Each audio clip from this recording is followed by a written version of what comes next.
Captain Jake Morrison stood on the bridge of the UNS Valor and watched the stars move past the main screen. The ship was 3 years into its mission now. 3 years of scanning new star systems, meeting peaceful aliens, and making maps of space that no human had ever seen before. It was good work, important work. But sometimes Jake missed the excitement of his younger days. The crew had settled into a comfortable routine. Lieutenant Amy Brooks sat at her station, checking the ship's weapons and shields like she did every morning. She was young but smart, and Jake trusted her more than anyone else on the ship. Commander Ben Tyler was down in the engine room, probably fixing something that wasn't even broken yet. The man loved his machines more than people, but he kept the Valor running better than any other ship in the fleet. Dr. Lisa Harper was in her lab, studying samples from the last planet they had visited. She had been excited about some kind of blue plant that grew in the caves there. Jake didn't understand half of what she talked about, but her enthusiasm made everyone smile. And then there was Ensign Ryan Cole, fresh from the academy and eager to prove himself. The kid reminded Jake of himself 20 years ago. The ship's computer made a soft sound. Amy looked up from her station with a frown on her face. "Captain, I'm picking up something strange," she said. "It's a signal, but it's all broken up. The computer is trying to fix it now." Jake walked over to her station and looked at the screen. The signal was weak, coming from a system that wasn't on any of their maps. The universal translator was working hard to understand the words, but only a few came through clearly. Attack, help, dying, coordinates. "It's a distress call," Amy said quietly. "Someone needs help." Jake felt his heart beat faster.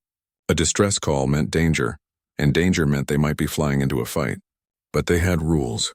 Rules that every ship in the human fleet followed. If someone called for help, you answered.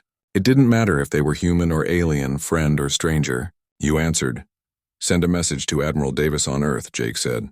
"Let him know what we found." Then set a course for those coordinates. Amy worked quickly, her fingers moving over the controls. After a few minutes, she looked up.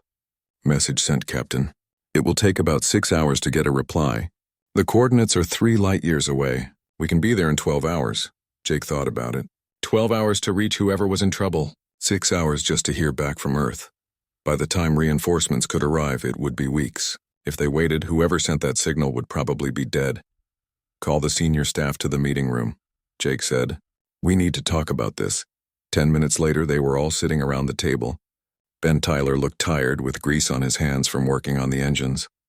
Lisa Harper had her tablet with her, always ready to take notes. Ryan Cole sat up straight in his chair, trying to look professional. Jake played the distress signal for them. The broken words filled the room, and everyone's face became serious.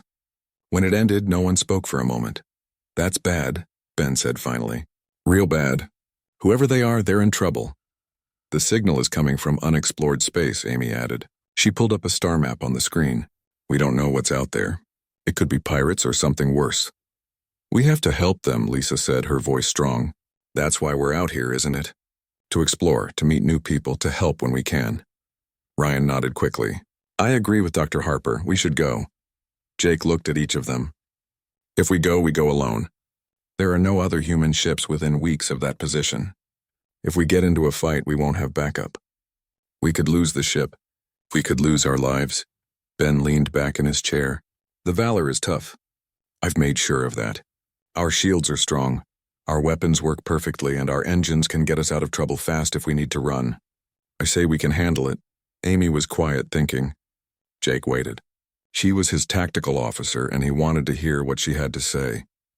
"Captain," she said slowly, "we've been training for situations like this our whole careers. The Academy teaches us to answer distress calls. The fleet rules say we have to help. But more than that, it's the right thing to do. If we don't go, we'll never know what happened to them. We'll wonder for the rest of our lives if we could have saved them." Jake felt pride in his chest. These were good people, brave people. They knew the risks, but they were willing to face them anyway. That was what made humans special, he thought. They didn't run from danger when others needed help. "All right," Jake said. "We go. Amy, I want battle stations as soon as we drop out of faster-than-light travel. Ben, make sure everything is running at full power. Lisa, prepare medical for casualties. Ryan, you're with the security team. Make sure everyone has their gear ready." They all stood up, ready to work. But Jake held up his hand. "One more thing," he said. "We don't know who attacked these people or why.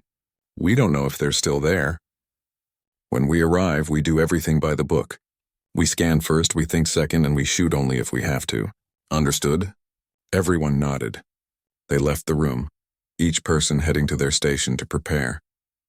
Jake stayed behind for a moment, looking at the star map on the screen. The coordinates glowed softly, marking a place where people were dying, where someone had called out into the dark, hoping that anyone would hear them. He thought about Earth, about the billions of people living their lives under blue skies and warm sun. They didn't know what was happening out here, didn't know that their sons and daughters were about to fly into danger. Jake had joined the fleet to protect those people, to make sure that humanity could explore the stars safely. That meant answering calls like this one even when it was dangerous. A message appeared on his tablet. It was from Admiral Davis on Earth. The old man had received their report about the distress signal and was sending his response early. Jake read it carefully. The Admiral was concerned, of course. He reminded Jake to be careful, to put the safety of his crew first. But then he wrote something that made Jake smile. The Admiral said that he was proud to have captains like Jake in his fleet, captains who understood that helping others was more important than staying safe. He gave Jake permission to investigate and ordered him to report back as soon as possible. Jake walked back to the bridge. The crew was already working. Amy had the weapon systems online and the ship's shields were glowing with power. Ben's voice came over the speaker, saying that the engines were ready for the jump to faster-than-light speed. Lisa had prepared 3 medical beds in the sick bay, with medicine and equipment ready for any kind of injury. Ryan stood near the door with the security team. They wore light armor and carried weapons, ready to board another ship if needed. The young man looked nervous but determined. Jake remembered that feeling, the mix of fear and excitement before going into the unknown. "Everyone ready?" Jake asked. The crew answered together. "Yes, Captain." Jake sat down in his chair and looked at the stars on the screen. Somewhere out there, people were waiting for help that might never come, but it would come. The UNS Valor and its crew would make sure of that. "Take us to faster-than-light speed," Jake ordered. "Set course for the coordinates. Let's go save some lives." The ship hummed with power. The stars on the screen began to stretch and blur as the engines pushed the Valor faster than light itself. In 12 hours, they would arrive at those coordinates. In 12 hours, they would find out who had sent that signal and who had attacked them. Jake didn't know it yet, but those 12 hours would change everything. The Valor was about to become the first human ship to face an enemy that had terrorized the galaxy for decades. They were about to show the universe what happened when you threatened innocent people while Deathworlders were watching. But for now, they just flew through the darkness following a broken signal from strangers who needed help. That was enough. That was what being human meant. The journey through faster-than-light travel was always strange. Time felt different and the normal rules of space didn't apply. The crew used this time to prepare. Amy ran combat drills, making sure everyone knew their job if fighting started. Ben checked every system on the ship twice, then checked them again. Lisa studied what little information they had about the aliens in that region of space, trying to guess who might have sent the signal. Ryan spent his time with the security team, learning how to board a hostile ship safely. The older soldiers taught him how to move through tight spaces, how to check corners, how to protect his teammates.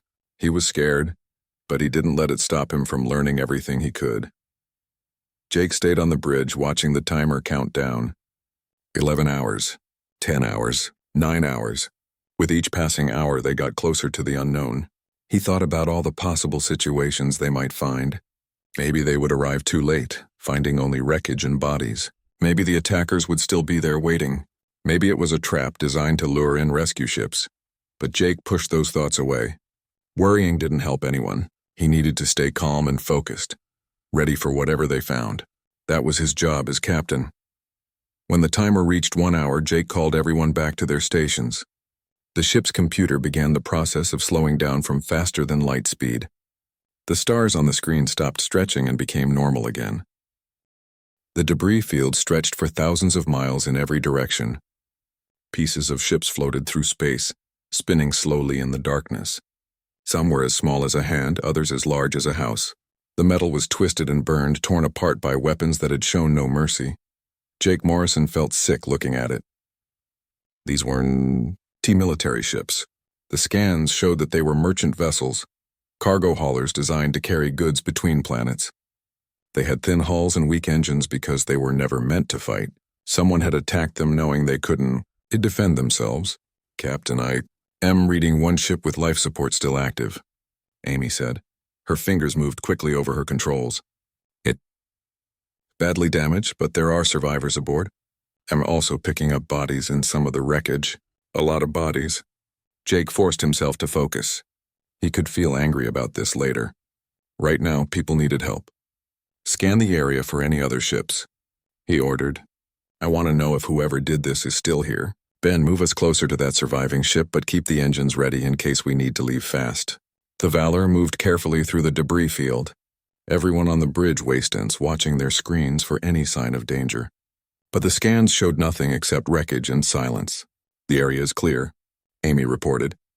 No other ships within scanning range. Whoever attacked these people is gone.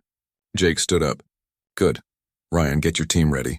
Lisa, you going with them. We reboarding that ship to get the survivors. 10 minutes later, Jake stood in the airlock with the rescue team. They wore their suits and carried medical equipment. Lisa had her scanner ready to check the survivors for injuries. Ryan and the security team had their weapons just in case. The airlock door opened and they pushed themselves across the empty space between ships. The damaged vessel was small, maybe a third the size of the Valor. Its hull was covered with burn marks and holes. One entire section had been blown away, open to space. They found a door that still worked and forced it open. Inside, the ship was dark except for emergency lights. The air was thin and cold. Jake could see his breathe inside his helmet. Life signs are coming from that direction, Lisa said, pointing down a corridor. Multiple contacts all week. They moved through the ship carefully. The walls were bent and twisted from the attack. In some places, they had to climb over broken equipment. In others, they saw things that made Jake's heart hurt. Personal items floating in the air, pictures of alien families, toys that would never be played with again. They found the survivors in what looked like a cargo hold. There were 20 of them, huddled together in the corner. They were unlike any alien Jake had seen before. They looked like birds with feathers and large eyes. But they were bigger than Earth birds, about the size of human children. Their feathers were gray and blue, and they trembled with fear when the humans approached. One of them stepped forward, speaking in a language the universal translator immediately began working on. The device took a moment, then the words became clear. Please don't hurt us, the alien said. Its voice was soft and musical.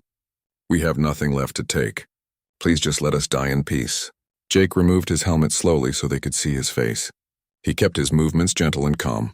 We're not here to hurt you, Jake said. We received your distress signal. We came here to help. My name is Captain Jake Morrison from Earth. These are my crew. We're going to get you somewhere safe. The alien stared at him with wide eyes. Earth? We do not know this place. What species are you?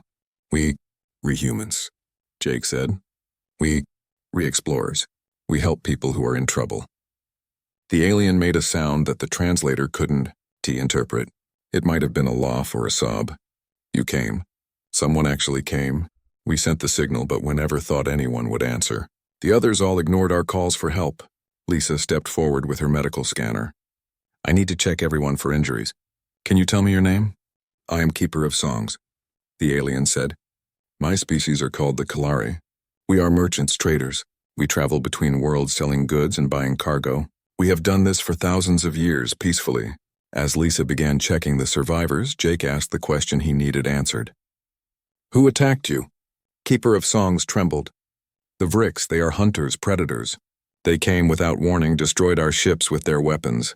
They took our cargo, killed our people. We tried to flee, but they were too fast. This ship only survived because we hid in the debris after they thought we were dead. How long ago did they leave? Ryan asked. Hours. Maybe 6 or 7 of your hours. They said they would return to collect the wreckage. They always return. They take everything. Jake felt cold fear in his stomach. 6 or 7 hours. That meant the Vrix could come back at any moment. We need to move fast, he said. Lisa, how are they? Lisa looked up from her scanner. They malnourished and in shock. Several have injuries that need treatment, but they can be moved. We should take them to the Valor immediately. All right, everyone back to the ship. Ryan helped them walk. Be gentle, they're very fragile. The security team began helping the Kalari toward the airlock. Jake noticed how light they were, how easily the humans could carry them. These beings had evolved on a different kind of world, one with less gravity and gentler conditions. As they moved through the damaged ship, Keeper of Songs spoke quietly to Jake. Captain Morrison, what kind of world is Earth? Jake thought about how to explain. It's a planet with high gravity. We have oceans and mountains, forests and deserts. The weather can be dangerous.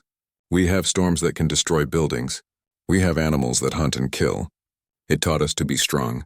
Keeper of Songs stopped walking. You come from a death world. The word surprised Jake. What? Said death world? A planet that tries to kill its inhabitants. Most species evolve on gentle worlds with stable weather and peaceful conditions, but some very few come from places where survival requires strength and intelligence. We Kalari evolved on a world with low gravity and thick air. We know no violence, no warfare. But you humans, you come from a place that made you into something dangerous. Jake didn't know what to say to that. He had never thought of Earth as a death world before. It was just home. They reached the Valor and brought the Kalari to the medical bay. Lisa immediately began treating their injuries while her staff gave them food and water. The bird-like aliens looked around at the human ship with wide, frightened eyes. Jake went back to the bridge and found Amy studying data on her screen. She looked up when he entered. We've been analyzing the damage to those ships, she said. The weapons used were plasma-based, designed to burn through hulls quickly. The attack patterns suggest the Vrix use hit-and-run tactics. They fast but not very heavily armored. They rely on surprise and overwhelming firepower against weak targets. What would happen if they attacked a military ship? Jake asked. Amy smiled, but it wasn't a happy smile. Against the Valor? They wouldn't last long, Captain. Our shields can handle plasma weapons easily. Our railguns would punch right through their light armor. If they tried to board us, our security team would stop them. We redesigned for combat. They redesigned for hunting merchants. Jake was about to respond when the ship's alarms began screaming. Amy, as hands flew across her controls. Contact, she shouted. 3 ships just dropped out of faster-than-light travel. They Vrix Raiders, Captain. They here. Jake felt everything inside him go cold and sharp. This was it, the moment that would change everything. Battle stations, he said quietly. His voice was calm, but his heart was pounding. Get those Kalari secured. Shields up. Weapons ready. Let's see what these Vrix can do. The crew moved with practiced efficiency. Every person knew their job, had trained for years to do it perfectly. The Valor was a human ship built by a species that had been fighting wars since before recorded history. Its crew came from Earth, a world that had made them strong and fast and smart, and now the Vrix were about to learn what that meant. On the main screen, 3 sleek ships appeared. They were dark and angular, built for speed and aggression. They moved toward the Valor with confidence, like wolves approaching what they thought was prey. A message came through.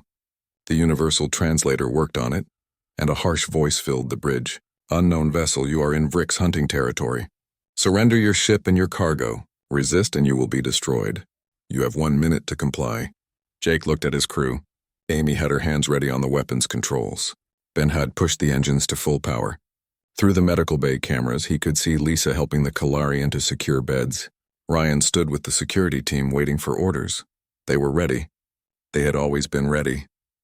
Jake opened a channel to the Vrix ships. When he spoke, his voice was steel. This is Captain Jake Morrison of the United Nations ship Valor. You attacked unarmed merchants and murdered innocent people. I order you to stand down and... The plasma bolts hit the Valor's shields and scattered like rain hitting a window.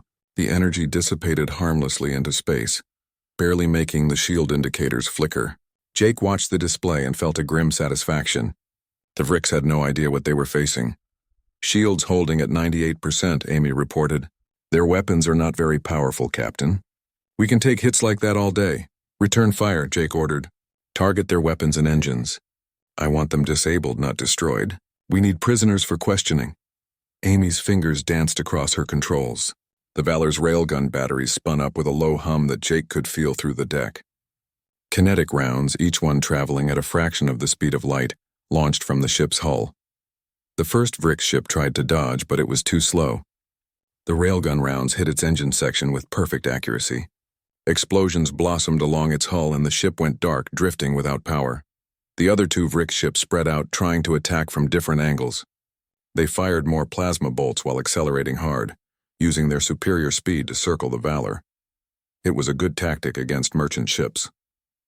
Against a military vessel with experienced crew, it was useless.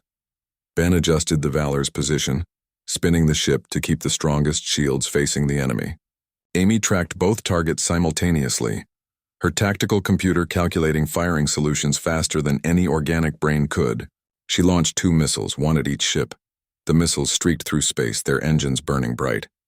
The Vrix ships tried to shoot them down, but the missiles were too fast, too agile. They dodged the defensive fire and slammed into their targets. The electromagnetic pulses they carried fried the Vrix ship's electronics in an instant. 2 more enemy vessels went dark and dead. The entire fight had lasted less than 3 minutes. Jake stood up from his chair. Amy, keep scanning. Make sure there are no more ships hiding out there. Ben, bring us alongside the nearest disabled vessel. Ryan, get your team ready for boarding action. In the medical bay, the Kalari had watched the battle on monitors. Lisa saw their reactions change from fear to shock to something like awe. Keeper of Songs approached her with slow, cautious movements. Your ship, the Kalari said softly. It destroyed 3 Vrix raiders in moments. We have never seen such power. The Vrix have terrorized our trade routes for decades. They are considered invincible by most species. But you defeated them so easily. Lisa tried to choose her words carefully. Humans have been preparing for conflict for a very long time. On Earth, we had thousands of years of war before we united and went to space. We learned how to fight, how to build weapons, how to protect ourselves. The Valor is a military ship designed specifically for combat. Keeper of Songs trembled. You are truly Deathworlders. I did not believe such beings existed outside of stories. Species so adapted to violence that they make it an art form. Are all humans like this? We are capable of violence when necessary, Lisa said. But that is not all we are. We also create beautiful things. We write music and paint pictures. We explore and learn and help others. Our history of war taught us the value of peace. We fight only to protect, not to conquer. The Kalari didn't look convinced, but it nodded slowly. Lisa understood. To beings from gentle worlds, humans must seem like monsters. Strong, aggressive, dangerous. It would take time for them to see that humans could be both warriors and friends. On the bridge, Ryan Cole led the security team through the airlock and across to the nearest disabled Vrix ship. They forced open the main door and entered with their weapons ready. Inside, the Vrix ship was dark and cold. Emergency lights cast red shadows across metal walls. The air was thick with smoke from burned equipment. Ryan moved forward carefully, checking corners the way he had been trained. They found the Vrix crew in the main corridor. There were 12 of them. Large reptilian beings with scales and sharp teeth. They looked strong and dangerous, built for hunting. But when they saw the human security team in powered armor, they backed away in fear. One Vrix tried to fight. It lunged at Ryan with claws extended. Ryan didn't even flinch. He simply caught the alien's arm and held it. The Vrix strained with all its strength, but it couldn't break free. To Ryan, whose muscles had evolved to work in Earth's heavy gravity, the Vrix felt as weak as a child. Don't make me hurt you, Ryan said quietly. He pushed the Vrix back, not hard enough to injure it, but firmly enough to make his point clear. The Vrix stared at him with wide eyes. It had never encountered a being that could overpower it so easily. The other Vrix dropped their weapons and raised their clawed hands in surrender. Ryan contacted the Valor. Captain, we have 12 prisoners. No casualties on either side. Requesting permission to bring them back to the ship. Jake's voice came through clearly. Granted. Good work, Ensign. Search their ship for data first. I want to know everything about these people. The security team found the ship's main computer and downloaded its files. Then they escorted the Vrix prisoners back to the Valor. Jake had them placed in the cargo bay, which had been converted into a temporary brig. Security guards watched them carefully. Jake came down to the cargo bay to speak with the prisoners. The Vrix commander was easy to identify, larger than the others with scarred scales and cold eyes. It looked at Jake with a mixture of anger and confusion. What are you? The Vrix commander demanded. How did you defeat us so quickly? Your ship should not be possible. Weapons like that should not exist. Jake crossed his arms. I am human.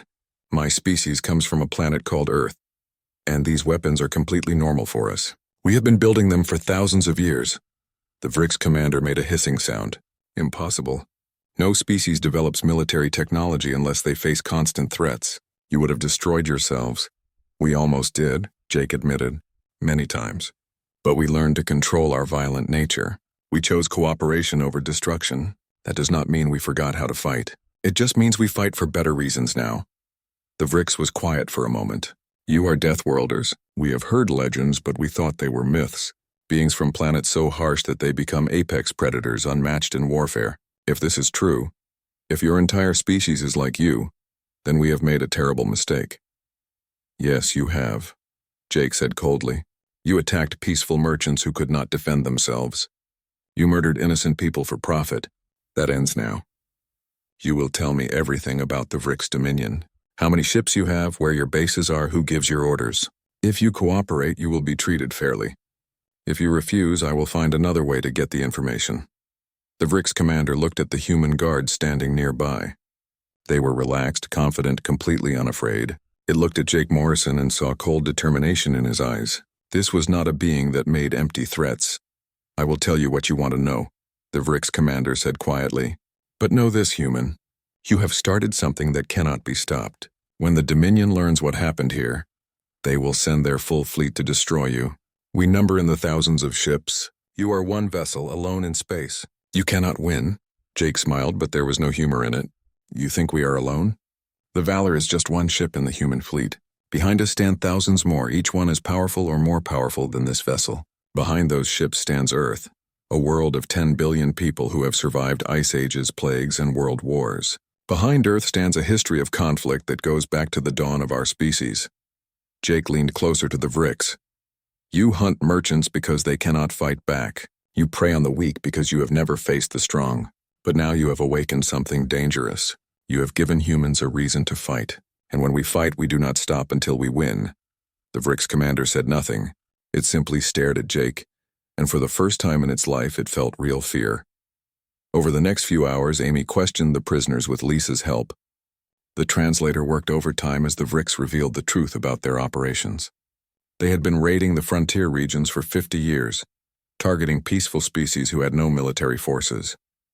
Dozens of civilizations had suffered under their attacks. The Vrix Dominion controlled 50 star systems and had a fleet of over 2,000 ships. They were ruled by a council of warlords who saw other species as prey or slaves. They had never encountered serious resistance before. Because most spacefaring civilizations evolved on gentle worlds and had no tradition of warfare. Jake sent all this information to Admiral Davis on Earth in a detailed report. He included video of the battle, scans of the Vrix ships, and recordings of the prisoner interrogations. Then he waited for orders. The Kalari had been listening to everything. Keeper of Songs came to the bridge to speak with Jake. The small bird-like alien looked up at him with large, sad eyes. Captain Morrison, I must ask you something. Why did you help us? You did not know who we were. You risked your ship and your crew to answer our distress call. In our culture, such selflessness is considered the highest virtue. But it is rare even among the Kalari. Why do humans do this? Jake thought about the question. It was a good one, and it deserved an honest answer. On Earth we have a saying, Jake said. With great power comes great responsibility. Humans are strong, maybe stronger. The news of the Valor's victory spread through the galaxy faster than anyone expected. The Kalari survivors had contacted their homeworld as soon as communications were restored, telling everyone about the humans who had saved them and destroyed 3 Vrix raiders without taking damage. Other species heard the story and didn't believe it at first. The Vrix had been terrorizing trade routes for decades. They were considered unstoppable by most peaceful civilizations. The idea that one ship had defeated 3 of their raiders seemed impossible. But then the recordings started circulating. Video of the battle, showing the Valor's shields barely flickering under Vrix plasma fire. Footage of human railguns destroying enemy ships with surgical precision. Images of human soldiers in powered armor, carrying Vrix prisoners who looked small and weak in comparison. The galaxy began to whisper a new word, Deathworlders. beings from planets so harsh that they evolved to be stronger, faster, and more dangerous than anyone else. Earth was added to a very short list of worlds that produced such species, and humans were suddenly the subject of fascination and fear. On the Valor, Jake Morrison was dealing with more immediate concerns. The Vrix prisoners had been very helpful, providing detailed information about their military structure. Amy had been working non-stop analyzing this data, creating tactical assessments and battle plans. She presented her findings to Jake in his ready room. Maps and charts filled the screen on the wall, showing Vrix territory and their fleet positions. The Vrix Dominion has approximately 2,000 combat vessels, Amy said, pointing at the map. Most are raiders like the ones we fought, designed for hit-and-run attacks on unarmed targets. They have about 300 larger ships that serve as mobile bases and command centers. Their military doctrine relies on overwhelming weaker opponents with numbers and aggression. Jake studied the numbers. 2,000 ships. That was a lot, even for a civilization that had been building its fleet for 50 years. What about their technology level? He asked. Amy shook her head. Inferior to ours in almost every way. Their shields are weaker, their weapons less accurate, their armor thinner. They evolved on a low-gravity world with limited resources, so they build for speed and numbers rather than durability. In a straight fight against equivalent human forces, they would lose badly. But they have the numbers, Jake said. 2,000 against 30 is still bad odds. Actually, Captain, I do not think so. Amy pulled up another screen. I have been studying human military history at your suggestion. Do you know about the Battle of Agincourt? Jake smiled. He knew where she was going with this. Medieval England, 1415. English longbowmen defeated a French force that outnumbered them 5-1. Superior training and technology overcame raw numbers. Exactly. Or the Battle of Rorke's Drift in 1879. Or Thermopylae in 480 BC. Throughout human history, smaller forces with better training and equipment have defeated larger, but less capable enemies. The same principles apply here. Quality matters more than quantity, especially in space where there is room to maneuver. Jake nodded slowly. You think we can win this? I think we will win this, Captain. The Vrix have never faced an opponent who could match their aggression. They are bullies who prey on the weak. When bullies finally meet someone stronger, they usually break, and we are much stronger. Before Jake could respond, an alert sounded. Ben Tyler's voice came through the communication system, urgent and excited. Captain, you need to see this. We're picking up a transmission from the Vrix Dominion. It's being broadcast across multiple star systems. They're responding to our ultimatum. Jake and Amy hurried to the bridge. The main screen showed a Vrix warlord, larger and more scarred than any they had seen before. Its scales were dark red and its eyes burned with anger. When it spoke, the translator made its words sound cold and threatening. I am Warlord Crack, Supreme Commander of the Vrix Dominion. We have received the pathetic demands from the species that calls itself human. Your arrogance is matched only by your ignorance. You destroyed 3 of our scout ships and now you dare to threaten us? The warlord leaned closer to the camera. Let me educate you about reality, humans. The Dominion has conquered 50 star systems. We command 2,000 warships.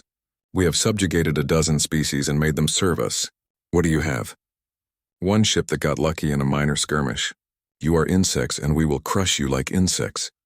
Jake felt his crew's anger, but he raised his hand for silence. He wanted to hear what else this warlord would say. The Dominion rejects your ultimatum. We will not cease our operations. We will not release our prisoners. We will not pay any reparations. Instead, we offer you a counter-ultimatum. Surrender your ship and crew within 48 hours. Present yourselves at the coordinates we will provide. If you do this, we will kill you quickly. If you refuse, we will hunt down every human in the galaxy and make your species extinct. You have 48 hours to comply. The transmission ended. The bridge was quiet for a moment. Then Ryan Cole, who had been watching from his station, spoke up. Captain, with respect, that guy is an idiot. Several crew members laughed despite the tension. Jake smiled grimly. Explain your thinking, Ensign. Ryan stood up, his young face serious. He just told the entire galaxy that the Vrix are going to commit genocide against humanity. He made himself and his people into the obvious villains. Every peaceful species out there just heard a warlord threaten to extinct an entire civilization for helping victims. He could not have made us look better or himself look worse if he tried. Jake nodded. The kid was right. Warlord Cracks had just handed humanity the moral high ground on a silver platter. Send that transmission to Admiral Davis immediately, Jake ordered. Also send copies to every known friendly species in the region. Let them see what we are dealing with. Over the next day, responses began arriving from across the galaxy. The peaceful civilizations were horrified by the Vrix ultimatum. Many offered their support to humanity, though they had little military capability to provide. What they could offer was intelligence, station rights, and moral backing. The Kalari homeworld sent an official message declaring humans to be honored friends of their species. They provided detailed maps of Vrix patrol routes and base locations, gathered over decades of being victimized. Other species did the same, sharing what little they knew about the Dominion's operations. Dr. Lisa Harper spent hours speaking with representatives from various species, learning about their experiences with the Vrix. The stories were all similar. Unprovoked attacks, stolen cargo, murdered crews. The Dominion had been terrorizing the frontier for so long that most species simply avoided those regions now, limiting their trade and exploration. Lisa compiled all this information into a comprehensive report. When she presented it to Jake, her face was pale with anger. Captain, the Vrix have killed thousands of innocent beings over the past 50 years. They have destroyed entire merchant fleets and slave populations and stolen resources worth billions. And the Galactic Council did nothing because they were too weak to stop it. They just hoped the Vrix would eventually be satisfied and stop expanding. Jake read through the report, his jaw tight. That ends now. When the fleet arrives, we are not just defending ourselves. We are ending this threat permanently. Earth's response to the Vrix ultimatum came 30 hours later. Admiral Frank Davis himself appeared on the screen, wearing his full dress uniform. He looked old but strong, like a grandfather who could still fight when needed. This is Admiral Frank Davis of the United Nations Space Command, speaking on behalf of Earth and all humanity. We have received the ultimatum from Warlord Krax and the Vrix Dominion. Our response is simple. The Admiral's expression became hard as steel. The Vrix Dominion will cease all hostile actions against peaceful civilizations immediately. They will release all prisoners and pay full reparations to their victims. They will surrender their military fleet and accept oversight from the galactic community. These terms are non-negotiable. If the Dominion refuses, the full might of Earth's military will enforce these terms by force. We have 30 capital ships already en route to the frontier, with more being prepared for deployment. We will not stop until the Vrix threat has been eliminated and the frontier is safe for peaceful travel. Admiral Davis leaned forward. I want to be very clear about something. Humanity does not seek conquest. We do not want territory or tribute. We simply will not tolerate bullies who prey on the innocent. The Vrix have terrorized this region of space for the last time. Their reign of violence ends now. The transmission ended with humanity's flag displayed prominently, a symbol of Earth united and ready to fight for justice. On the Valor, the crew watched with pride. This was what they had signed up for when they joined the fleet. Not conquest or glory, but protection and justice. They were about to go to war, but it was the right war for the right reasons. Jake received a private message from Admiral Davis shortly after the public broadcast. The old man's words were encouraging but realistic. Jake, you and your crew started something that will change the galaxy. Humanity is about to show the universe what we are capable of. The fleet will arrive at your position in 72 hours. Hold that ground until... The human fleet emerged from faster-than-light travel in perfect formation. 30 capital ships, each one as powerful as the Valor or more so, arranged themselves in a battle line that stretched across space. Support vessels took up positions behind them, ready to provide supplies and repairs. Fighter squadrons launched from carriers, filling the void with hundreds of small deadly craft. Admiral Frank Davis commanded from the UNS Defiant, the flagship of Earth's deep space fleet. He was 70 years old but sharp as ever, a veteran of the colony wars and dozens of smaller conflicts. He had spent his entire life preparing for moments like this. The Valor moved into position beside the Defiant. Jake Morrison felt a surge of pride seeing the fleet assembled. This was humanity at its best, organized and disciplined, ready to fight for something that mattered. Admiral Davis opened a channel to all ships. His voice was calm and steady, the voice of a man who had seen battle many times and never lost his nerve. All hands, this is Admiral Davis. Today we face an enemy that has terrorized innocent civilizations for 50 years. The Vrix Dominion believes they can continue their reign of violence because no one has been strong enough to stop them. They are wrong. Today, Humanity shows the galaxy that bullies will not be tolerated. Today we bring justice to those who thought they were above it. He paused for a moment. Remember, we fight not for conquest or glory. We fight to protect the innocent. We fight to make the galaxy safer. We fight because it is the right thing to do. Stay sharp, follow your training, and watch out for each other. Davis out. The fleet waited. Sensors were active, scanning for enemy movements. Long-range communications monitored VRIX channels. Intelligence officers analyzed every scrap of data, looking for advantages. They did not have to wait long. 6 hours after the human fleet arrived, sensors detected a massive energy signature at the edge of the system. The VRIX were coming, and they were coming in force. Amy Brooks watched her tactical display as enemy contacts multiplied. 10 ships, 20, 50, 100. The numbers kept climbing. By the time the VRIX fleet had fully arrived, there were over 200 vessels facing the 30 human ships. Jake saw the numbers and felt his stomach tighten. 200 against 30. Those were terrible odds by any normal measure. But Amy had been right. This was not a normal situation. The VRIX fleet was a chaotic mass of ships, all different sizes and designs. There was no clear formation, no obvious strategy. They relied on overwhelming their enemies with sheer numbers and aggressive tactics. Against merchants and explorers, it had always worked. Against a professional military force, it was suicide. A transmission came from the VRIX fleet.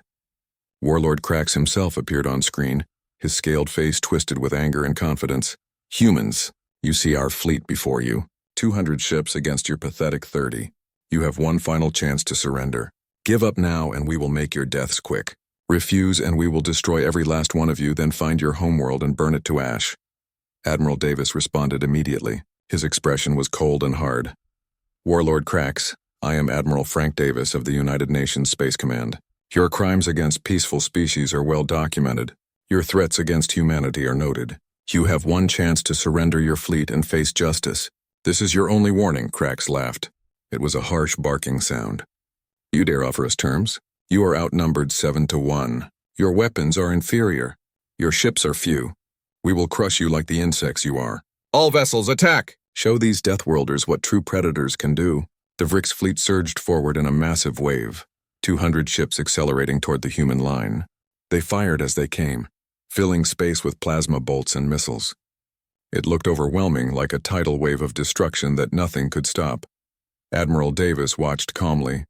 He had seen this kind of aggressive attack before, in simulations and in actual combat. The VRIX thought numbers would win the day. They were about to learn otherwise. All ships maintain formation, shields to maximum. Let them come to us. When they are in range, open fire with long-range weapons. Targeting priorities. Largest ships first, then work down. Fire at will. The human fleet held its position. As the VRIX horde approached, the capital ships opened fire. Railgun rounds streaked across space at incredible speeds. Missiles launched by the hundreds, their tracking systems locking onto enemy vessels. Energy weapons used sparingly to conserve power, targeted key systems on VRIX command ships. The effect was devastating. VRIX ships began exploding before they could even get close enough to use their own weapons effectively. The human targeting systems were so precise that almost every shot hit exactly where it was supposed to. Engines were destroyed, weapons disabled, hulls breached. The VRIX plasma fire reached the human shields and scattered harmlessly. The electromagnetic barriers that protected each ship were designed to handle far worse than these light weapons could produce. The shields barely flickered. On the Valor, Amy coordinated with the Fleet Tactical Network. Every human ship shared targeting data, making sure they did not waste ammunition on the same targets. The fleet fought as one organism, each ship supporting the others, creating overlapping fields of fire that no enemy could penetrate. Ben Tyler monitored the Valor's systems. The ship was running perfectly, every system at peak efficiency. The engines hummed with power, ready to maneuver if needed. The shields held firm against every attack. The weapons fired continuously without overheating. This was what human engineering could accomplish. Dr. Lisa Harper prepared for casualties, but none came. The human fleet was simply too well defended. The VRIX weapons could not penetrate their shields. The only damage came from a few lucky hits that still failed to do any significant harm. Ryan Cole watched the battle from his station, his jaw dropping in amazement. In less than 10 minutes, 50 VRIX ships had been destroyed or disabled. In 20 minutes, 100 were drifting without power. The human fleet had not lost a single vessel. Warlord Krax watched in horror as his fleet was systematically destroyed. This was impossible. No species had ever defeated the Dominion like this. The humans were outnumbered, but they were winning easily, making the battle look effortless. He tried to rally his forces. All ships, focus fire on one target. Concentrate your weapons. Boarding parties, prepare to attack. But it was too late. The human fighter squadrons had flanked the Vrix formation, while the capital ships held their attention. Now the fighters struck from the sides and rear, their missiles and cannons destroying ship after ship. The Vrix had no answer to this coordinated assault. Several Vrix ships tried to board human vessels, desperate to find some way to turn the battle. They launched their boarding craft toward the Defiant. Admiral Davis watched them approach with cold eyes. Point defense systems, eliminate those boarding craft. Automated turrets tracked the small craft and fired. In seconds, every boarding pod was destroyed. Not a single one reached the human ships. The Vrix did not even get the chance to try their boarding tactics. 30 minutes into the battle, over half the Vrix fleet was destroyed or disabled. The survivors began to break formation, trying to flee. But the human fighters pursued them, cutting off escape routes. Admiral Davis opened a channel to all remaining Vrix ships. All Vrix vessels, this is Admiral Davis. You have one chance to surrender. Power down your weapons and engines. Prepare to be boarded. Anyone who continues to fight will be destroyed. You have 30 seconds to comply. Most of the surviving ships surrendered immediately, their crews terrified and broken. A few tried to run, but the human fighters caught them easily and disabled their engines. Only one ship continued to fight, the command vessel where Warlord Krax commanded. The Warlord was screaming into his communication system. Fight, you cowards. We are the Dominion. We do not surrender to prey species. We are the hunters. We are the strong. Admiral Davis sighed. He had seen this kind of fanatic before.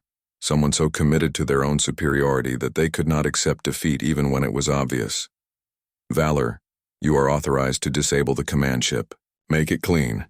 Amy Brooks targeted the Warlord's ship with surgical precision. A single railgun round struck its engine section and the vessel went dark and powerless.